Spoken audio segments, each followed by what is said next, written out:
Hə, ay uşaqlar, indi baxaq görək. Ca qoşmasının hansı sinonimləri var? Nə ilə əvəz eləyə bilərsiniz canı? Görə, ilə, Aha. qədər, bunlarla. Aha, bəs nümunədə? Məsələn, o anasının ardınca getdi, o Aha. anasının ardı ilə getdi. Afərin. Sonra görəyə bəs. Görək nə sinonim nə deyə bilərsiniz? Məsələn, deyir ki, ismin quruluşca 3 növü var. Nə ilə əvəz eləyərsiniz? Quruluşuna görə 3 növü var. Ay, sonra nə qaldı? Qədərlə sinonimi idi. Qədərlə bəs. Səncə mən ağıllı deyiləm. Ay, sənin qədər mən ağıllı deyiləm. Olar. Bəs ədad kimi nətər işlədərsiniz canı? Körpəcə uşaq. Ay, körpəcə uşaq. Gördünüz? Bir də uşaqlar yadınızda saxlayın ki, qoşma olanda, onun əvvəldə demişik də, qoşmanı cümlədən çıxardanda cümlənin məzmunu dəyişir də. Məsələn, uşaq anasının ardınca gedirdi, uşaq anasının ardı gedirdi. Gördünüz, olmur. Amma körpəcə uşaq, körpə uşaq deyə bilir. Çünki ədad cümlədə qüvvətləndirməyə xidmət eləyir. Qoşma nəyə xidmət edir? Qoşma sözə qoşularaq mənaçaları yaradır. O sözə qoşularaq mənaçaları yaratdığına görə cümlədən çıxardanda cümləmizin məzmunu dəyişir. Amma ədadda bu hal baş vermir. Yaxşı, düzdür. İndi bəs sarı qoşması bir qoşmanın özü ilə, sarı qoşmanın özü ilə sinonimdir. Bir də digər nitq hissələri ilə, qoşmanın özünə sinonimliyi homonimdir. Bir də digər nitq hissələri ilə sarının homonimliyi var da. Əvvəl qoşmanın özü ilə deyin, sonra da digər nitq hissələri ilə. O evə sarı getdi qoşmalar. Aysə, hansı məna növündədir qoşmanın? Evə sarı getdi. Aysə, o istiqamət bildirir. Sonra, bəs başqa mənada nətər işlənir? Sarı rəng kimi. Hələ o birisi qissələrinə keçməyik də qoşmasını deyək. Məsələn, səndən sarı nigaranam. Səndən ötürü nigaranam, sənə görə nigaranam. Deməli, burada da səbəb məzmunu daşıdı, bəli. Səbəb, əlbəttə səbəb məzmunu. Səndən ötürü nigaranam. Nə üçün nigaranam? Nəyə görə nigaranam? Sənə görə, səndən ötürü səbəb məzmunu, bəli. Bəs digər nitq hissələri ilə sifət, onlarla olur. Ay, sağ ol. Nətər olur? Məsələn, sifətin rəngi deyir. Məsələn, sarı koftan. Ay, sağ ol. Sarı köynək. Necə köynək? Sarı köynək. Bəs fe'l kimi? Yaraları sarı. Ay, sağ ol. Yaramı sarı. Əla, afərin. Modal söz deyə bilərsiniz. İstənilən bir məna növündə deyil. O dərsini sözsüz oxuyub. Əlbəttə sən gələcəksən. Aysə, əlbəttə sən. Sözsüz ki, o dərsini oxuyubdur.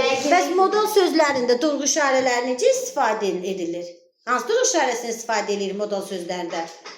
Aha. Aysə, o vergüldən istifadə edirik. Necə istifadə edirik vergüldən? Məsələn, məsələn, orada hamısı heç birində yox. Bircə orada, məsələn, yaxşı, bəli, xeyr. O ədaddır, yox. Onu isə qarışdırma, o ədaddır. Yox, mən deyirəm ki, bax, cümlənin əvvəlində işlənirsə modal söz, nə vaxt qoyuruq vergülü? Ondan sonra. Özündən sonra. Cümlənin ortasında işlənirsə, hər iki tərəfində, cümlənin sonunda işlənirsə, özündən əvvəl. Bax, bu qayda nidalarda da bu qayda var. Nidada da, modal sözdə də var. Sən dediyin kimi, sən o birisincə. Ədadlarda da eyni qayda var. Ədadların hamısında yox ha. Ümumiyyətlə, ədaddan sonra vergül işarəsi qoyulmur. Ancaq sən deyən kimi təsdiq və inkar ədadları var. Bəli, hə, yox, xeyr. Hə, onlardan sonra vergül modal sözünün nidadakı qaydada qoyulur. Bu qayda bir də sintaksisdə indi öyrənəcək. Xitablarda da var bu qayda. Ara sözlərdə də var ki, cümlənin əvvəlində gələrsə özündən sonra, ortada gələrsə hər iki tərəfdə, sonda gələrsə özündən əvvəl vergül işarəsindən istifadə eləyirik. Doğrudur bunlar. İndi bir dənə mənə deyin, görüm ki bağlayıcısından ki ədatını necə fərqləndirərsiniz? Ki bağlayıcısı ki ədatı. Məsələn, ədadda vergül qoyulmur. Ay, sağ ol. Ancaq bağlayıcıda qoyulur. Amma birdən testlərdə bir də yox, çox vaxt elə salır ki, durğu işarəsi işlənilməyib də, qəsdən götürülübdür. Onda nə arayacaqsınız? Hansı qaydamız var? Cümlədə, nümunədə işlədərək tapa bilərsiniz. Məsələn, deyir ki, sən ki mənə bu hərəkəti elədin. Məsələn, Aysa, sən ki mənə bu hərəkəti elədin. İndi bağlayıcı kimi. Deyirəm ki, baxın, cümləyə baxın aşağılar. Deyirəm ki, bu tərəf həm uzadırıq, həm də o tərəfdən bir sual gəlir. Nəyi? Nəyi deyirəm? Bax, belə olan halda bağlayıcıdır. Eyni zamanda bağlayıcı olanda feildən sonra işlənir.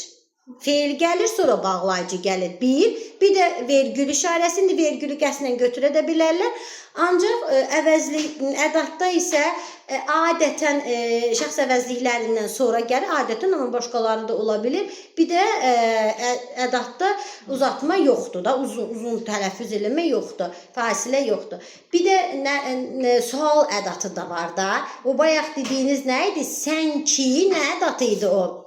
Qüvvətləndirmə və sual ədatı, məsələn, dərsini oxumusan ki, burada da uzanma var, amma buradakı sual intonasiyasıdır. Sual intonasiya ilə artıq fərqləndirə bilirik ki, bu sual ədatıdır. Fərqləndirə biləcəksinizmi? Bəli. Cümlələrdə. Əla.